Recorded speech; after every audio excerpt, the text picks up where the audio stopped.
जय हिंद बच्चों, नमस्कार। मैं हूं अमन शर्मा और आप सभी का मैथ्स एनालिसिस में स्वागत है। इस वीडियो में हम लोग पढ़ने वाले हैं class 10th NCERT areas related to circle से एक्सरसाइज 11.1 है और क्वेश्चन नंबर 13 है हमारे पास। आइए समझे क्वेश्चन नंबर 13 को।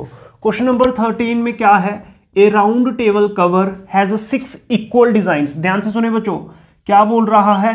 एक राउंड टेबल है आपके पास, एक राउंड टेबल कवर है आपके पास, उसके अंदर आपके पास क्या गिवन है? 6 इक्वल डिजाइंस गिवन है। ठीक है, कितने हैं? 6 हैं। क्या? Equal designs as shown in figure 11.11।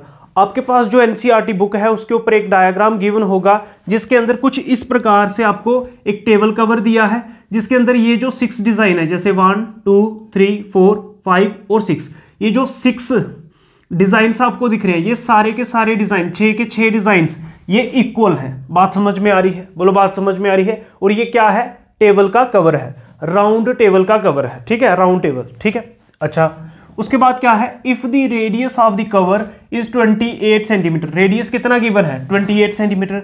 Find the cost of making the designs at the rate of rupees 0.35 पर सेंटीमीटर स्क्वायर। क्या मतलब हुआ इसका?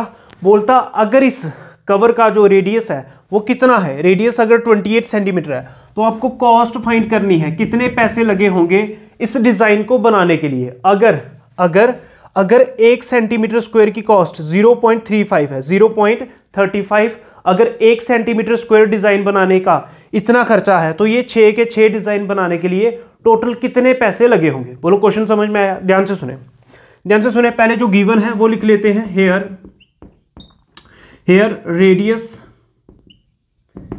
रेडियस ऑफ राउंड टेबल, ठीक है, कवर। ध्यान से सुनो, यहां से लिख रहा हूं राउंड टेबल कवर, उसने बोल रहा था तो मैं रेडियस लिख रहा हूं, radius of round table cover. ठीक है, तो ब्रैकेट में मैं सर्कल लिख लेता हूं। सर्कल क्यों लिख लेता हूं? क्योंकि ये जो आपको राउंड टेबल कवर है सर्कल की शेप में दिख रहा है। बोलो, बात समझ में आ रही? ठीक है, उसके बाद इक्वल्स टू कितना? स्मॉल आर से लिख लेता हूं क्योंकि रेडियस को स्मॉल आर से लिखते हैं। और ये कितना गिवन है? 28 सेंटीमीटर। बोलो, बात समझ में आ रही है? ठीक है, समझ में आ रही बात? आगे समझते हैं। Find the cost of making the design at the rate of rupees 35 0.35 पर सेंटीमीटर स्क्वायर। तो कॉस्ट का भी कोई फायदा नहीं है। सबसे पहले हमें क्वेश्चन को समझना है। क्या? ध्यान से देखिए, अगर आप ध्यान से देखो, जैसे आपके पास ये सर्कल है बच्चों, ध्यान से सुनो, जैसे ये सर्कल है, ये सर्कल का सेंटर है। यहां पे अगर आप ध्यान से देखें, ये क्या है? इस तरह से कुछ 6 डिजाइन्स आपको दिए गए हैं। ठीक है, और ये इक्वल है बच्चों। आपको जब भी कॉपी के ऊपर बनाना है, स्केल की मदद से बनाना है कि मेजरमेंट्स बिल्कुल इक्वल आए। जैसे मैं यहाँ पे रफ बना रहा हूं तो ये डिजाइन बड़ा दिख रहा है, ये छोटा। ये 6 के 6 इक्वल डिजाइन है। ठीक है, जितना ये डिजाइन है इतना ही ये है, इतना ही डिजाइन ये है, और इतना ही डिजाइन ये है, इतना ही डिजाइन ये है। ये सारे डिजाइन इक्वल साइज के हैं। ठीक है, अच्छा, अब अगर आप ध्यान से देखें बच्चों, ये जैसे इसका सर्कल का सेंटर है और जैसे मैं इस सेंटर को यहां से और यहां से ज्वाइन कर दूं तो ये क्या हो जाएगा? रेडियस। ध्यान से देखो, ये दोनों रेडियस और ये क्या है? आर्क। बात समझ में आ रही? ये पूरा किसका एरिया आ जाएगा? सेक्टर का। ठीक है, और ये क्या थी? जैसे इसको मैं मान लूं ए बी, ये कॉर्ड बन जाएगी। इधर पॉइंट मान लेता हूं पी। ठीक है, ये ए पी बी आर्क है और ए बी कॉर्ड और आर्क के बीच में ये जो एरिया आ रहा है, ये जो एक डिजाइन है, तो ये तो सेगमेंट का एरिया है। ये क्या है बच्चों? ये सेगमेंट है। ध्यान से सुने, ये क्या है बच्चों? सेगमेंट। इसका मतलब क्या हुआ? ये जो आपको 6 डिजाइन दिख रहे हैं तो ये 6 सेगमेंट है। तो मैं क्या करूंगा? एक सेगमेंट का एरिया फाइंड करूंगा, उसको मल्टीप्लाई कर दूंगा 6 से। तो जब मैं एक सेगमेंट के एरिया को 6 से मल्टीप्लाई कर दूंगा, 6 के 6 सेगमेंट्स का एरिया आ जाएगा, मतलब 6 के 6 डिजाइन का एरिया आ जाएगा। तो सबसे पहला मेरे को यही काम करना है। बोलो, बात समझ में आ रही है? ठीक है, तो क्या करें? अगर आप इसकी डायग्राम बनाना चाहते हैं, कुछ इस प्रकार बना लें रफ में। जैसे ये सेंटर हो गया, इसका सेंटर को ओ मान लें, इसको ए मान लें, ये बी मान लें। ठीक है, ये कॉर्ड हो गया और ये डिजाइन है आपका। ठीक है, यहाँ पे मैं पॉइंट पी मान रहा हूं। तो आप क्या करें? एक डिजाइन का एरिया निकालें। ठीक है, एक डिजाइन का एरिया क्या आएगा? Area of segment. ठीक है, तो एरिया ऑफ सेगमेंट आपको बेसिकली निकालना है। ध्यान से सुने, तो अब क्या लिखेंगे? ध्यान से सुने, तो मैं क्या करूंगा? Area of design area of design, कौन से डिजाइन का एरिया निकाल रहे हैं, ठीक है, APB, एरिया ऑफ डिजाइन कौन सा बच्चों, APB। Area of design APB कैसे आएगा, यही क्या है, ये अगर आप ध्यान से देखिए, ये कॉर्ड है, ये आर्क है, इसके बीच में आने वाला एरिया क्या है, सेगमेंट। मतलब ये APB डिजाइन का एरिया क्या होगा, इक्वल्स टू एरिया, ठीक है, area of segment, area of segment APB। बात समझ में आ रही है। ये जो एक डिजाइन APB का एरिया है, यही एरिया ऑफ सेगमेंट APB होगा। तो मतलब अब मैं एरिया ऑफ सेगमेंट फाइंड करूंगा। नाउ एरिया ऑफ सेगमेंट, अब एरिया ऑफ सेगमेंट कैसे आएगा APB का। अब एरिया ऑफ सेगमेंट कैसे आता है, ध्यान से सुने। जैसे ये आपको सेक्टर दिख रहा होगा OAPB, ये सेक्टर दिख रहा है, ये सेक्टर जो है, अगर इस सेक्टर में से मैं ट्राइंगल का एरिया माइनस कर दूं तो आपके पास सेगमेंट का एरिया आ जाएगा। ध्यान से सुने, ध्यान से सुने, ध्यान से सुने। जैसे AB, यहाँ पे पॉइंट P मान लेते हैं और ये सेंटर O, मेरे को ये एरिया चाहिए, ठीक है। ये एरिया कैसे आएगा, ये क्या है, रेडियस है, और ये क्या है, आर्क। इसके बीच में ये जो सारा एरिया आ रहा है, ये किसका एरिया है, एरिया ऑफ सेक्टर। अगर एरिया ऑफ सेक्टर में से मैं ट्राइंगल AOB का एरिया माइनस कर दूं तो आपके पास क्या आ जाएगा, क्या आ जाएगा, बोलो बात समझ में आ रही, क्या आ जाएगा, सेगमेंट का एरिया। तो ध्यान से सुनो, area of segment APB equals to area of sector, कौन सा sector, OAPB, area of sector OAPB minus area of triangle, कौन सा ट्राइंगल, AOB। बोलो बात समझ में आ रही है। फिर से बता रहे हैं, ये जो सेगमेंट का एरिया अगर आपको फाइंड करना है, सेक्टर में से ट्राइंगल का एरिया माइनस कर दो, सेगमेंट का एरिया आ जाएगा। बात समझ में आ रही। अब एरिया ऑफ सेक्टर का क्या फार्मूला होता है, θ/360 degree into πr² minus area of triangle का फार्मूला क्या होता है, 1/2 इंटू, अगर आपको ये एंगल मिल जाए, ध्यान से देखो, अगर ये एंगल मिल जाए, ये एंगल के साथ ये साइड और ये साइड पता हो, जैसे ये भी रेडियस है, ये भी रेडियस है, तो एरिया ऑफ ट्राइंगल का क्या फार्मूला होता है, 1/2 इंटू क्या, रेडियस इंटू साइन थीटा। ये फार्मूला आपका लगा सकते हो जब आपको ये एंगल भी पता हो और इस एंगल के साथ ये साइड भी पता हो, इस एंगल के साथ ये साइड भी पता हो। बात समझ में आ रही है। एरिया ऑफ ट्राइंगल क्या आएगा, 1/2 OA into OB into sine theta, क्योंकि ये एंगल भी पता है और इस एंगल के साथ वाली साइड भी पता है, क्योंकि रेडियस उसने गिवन हमें दिया है 28 सेंटीमीटर। बोलो बात समझ में आ रही है। अब इसमें वैल्यूज को सब्सटीट्यूट करेंगे और क्वेश्चन का आंसर आ जाएगा, लेकिन उसके लिए सबसे पहले आपको साइन थीटा, मतलब आपको सबसे पहले ये एंगल फाइंड करना पड़ेगा। बोलो बात समझ में आ रही है। अब एंगल को किस तरह से फाइंड कर सकते हैं, आपको पता है कि सेंट्रल एंगल जो है, सेंटर पे बनने वाला सर्कल पे जो एंगल है उस पे सम कितना होता है, 360 डिग्री। अब यहाँ पे देखो कितने एंगल बन रहे हैं, 1 2 3 4 5 6, कुछ पता चल रहा है। तो मैं यही चीज नोट को यूज करूंगा, जब मेरे पास एंगल आ जाएगा यहाँ पे वैल्यूज को सब्स्टिट्यूट कर देंगे, एक सेगमेंट का एरिया आ जाएगा। बोलो बात समझ में आ रही है। आइए समझे कैसे।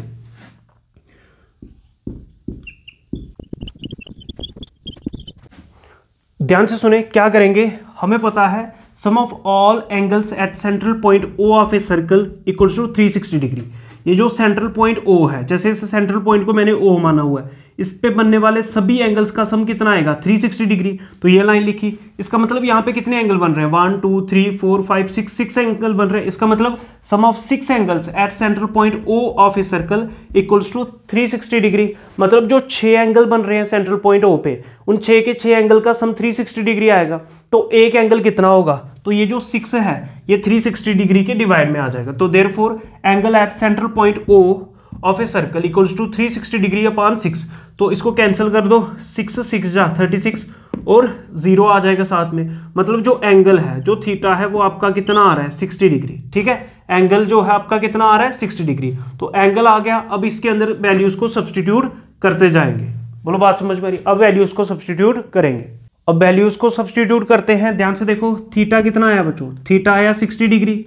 तो थीटा की जगह 60 डिग्री अपॉन 360 डिग्री, ठीक है, इंटू पाई। पाई कितना है बच्चों, 22/7 इंटू रेडियस का स्क्वायर। रेडियस कितना आया था, ध्यान से देखो 28, तो 28 इंटू 28 आ जाएगा। बोलो बात समझ में रही।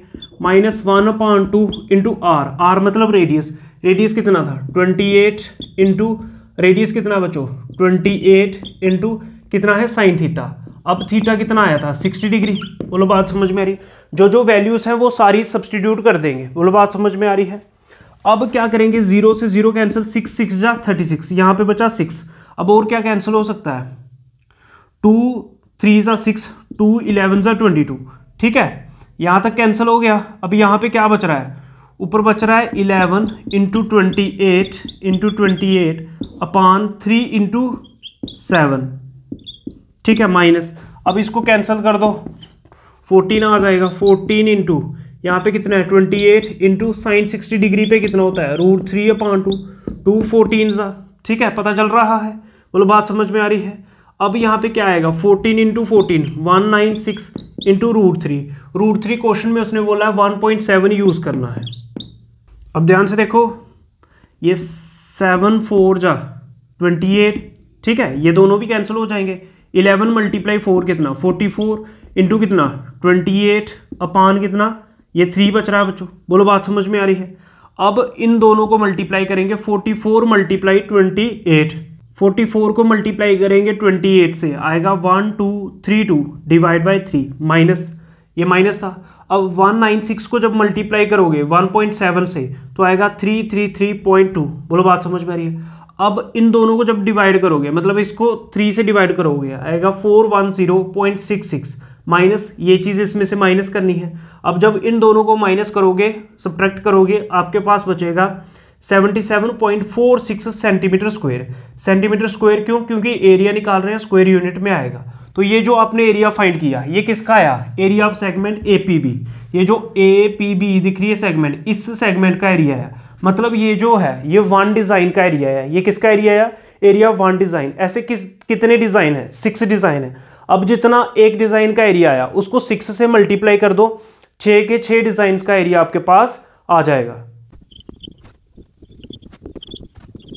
अब क्या करेंगे, ध्यान से सुनो, ध्यान से सुनो। Area of one design APB, ये जो APB, ये एक डिज़ाइन दिख रहा है, इसका एरिया कितना आया 76.46 सेंटीमीटर स्क्वायर। अब ऐसे ही कितने डिज़ाइन थे, टोटल 6 डिज़ाइन थे।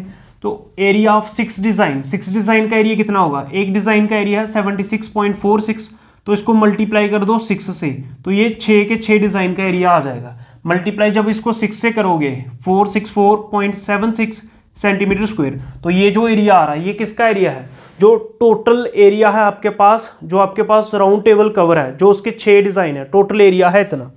अब क्वेश्चन में उसने क्या बोला है, 1 सेंटीमीटर स्क्वायर बनाने के लिए 0.35 कॉस्ट लगती है, ठीक है, बात समझ में आ रही है। जैसे मान लो, ये रफ में समझा रहे हैं आपको, जैसे मतलब एक पेन जो है बच्चों आपके पास, मान लो वो 5 रुपए का है, तो 3 पेन कितने के होंगे, 3 पेन कितने होंगे, 5 इंटू 3 करोगे तभी आपको पता चलेगा 15 रुपए के, ठीक है। एक पेन अगर 5 रुपए का है तो 3 पेन कितने होंगे, ₹5 को 3 से मल्टीप्लाई कर दो, बात समझ में रही है। ऐसे ही जो 1 सेंटीमीटर स्क्वायर एरिया है, कितना, 1 सेंटीमीटर स्क्वायर एरिया डिज़ाइन बनाने के लिए आपकी कॉस्ट दी थी उसने 0.35, cost of design of round table cover for 1 centimetre square. 1 centimetre square के लिए कितनी कॉस्ट थी, ₹0.35 यहाँ पे दी गई है। लेकिन आपके पास टोटल एरिया कितना है 464.76 सेंटीमीटर स्क्वायर, तो therefore cost of design of round table cover for कितने सेंटीमीटर स्क्वायर, 464.76 सेंटीमीटर स्क्वायर। इतने सेंटीमीटर स्क्वायर के लिए कितनी कॉस्ट आएगी, अगर 1 सेंटीमीटर स्क्वायर की कॉस्ट है 0.35, तो इतने सेंटीमीटर स्क्वायर की कॉस्ट कितनी होगी, इससे मल्टीप्लाई कर दो 0.35 को, ठीक है। जब इन दोनों को मल्टीप्लाई करोगे आपके पास आएगा ₹162.66, अप्रॉक्सीमेटली इतनी कॉस्ट लग जाएगी 6 डिज़ाइन बनाने के लिए। बोलो बात समझ में आई। जैसे 1 सेंटीमीटर स्क्वायर कितने की कॉस्ट पड़ रही थी 0.35, तो इतने सेंटीमीटर स्क्वायर कितने का पड़ेगा, इसी को 0.35 से मल्टीप्लाई कर दो, टोटल कॉस्ट आ जाएगी। ये क्वेश्चन नंबर 13 का सॉल्यूशन है। हम उम्मीद करते हैं कि आपको समझ में आया होगा। अगर आपको मैथ्स एनालिसिस की ये वीडियोस अच्छे लग रहे हैं तो वीडियो को लाइक करो, शेयर करो, चैनल को सब्सक्राइब करो। जय हिंद, जय भारत, नमस्कार।